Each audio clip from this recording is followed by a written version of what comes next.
Alors voici le matériel nécessaire pour un élève.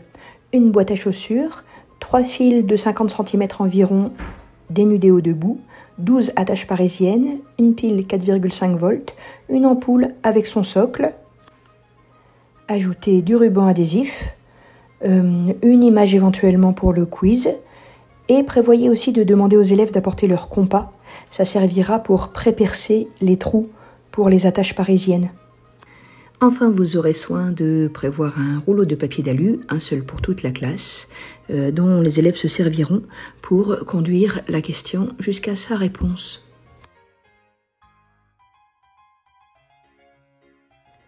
Cette première étape peut se faire en amont de la journée de fabrication. Il s'agit de prévoir un quiz. Nous, on demande 5 questions. Il faut bien prévoir les emplacements des attaches parisiennes en faisant en sorte qu'elles soient séparées les unes des autres d'au moins 3 cm. Ça peut paraître évident, mais il faut prévenir les élèves que c'est important de séparer la réponse de sa question, de mélanger les réponses. Enfin, dites aux élèves de garder de la place en haut du quiz pour mettre l'ampoule et pour laisser de la place pour la pile qui sera dans la boîte en dessous du couvercle.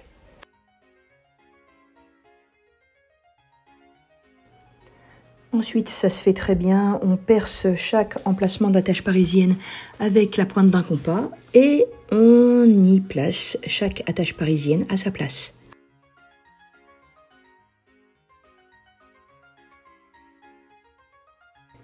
Avant de placer les éléments conducteurs, on conseille aux élèves de préparer le chemin de chaque fil électrique.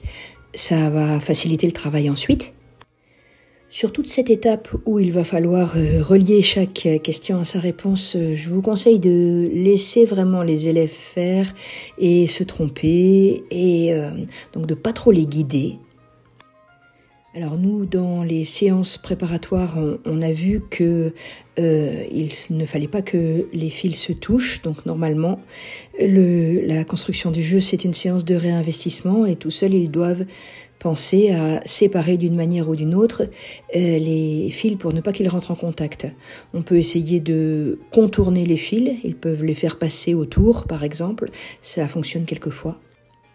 On peut aussi utiliser du ruban adhésif pour permettre à 2 fils de se superposer en étant séparés par une couche de ruban adhésif. Ça isole très bien les 2 fils. Et donc quand le travail est terminé, sauf c'est un peu le bazar, mais normalement s'ils ont bien fait le travail, 2 fils ne doivent jamais se toucher, en tout cas par la partie aluminium. Ensuite, il faut que les élèves réussissent à faire passer le socle de l'ampoule à travers la boîte.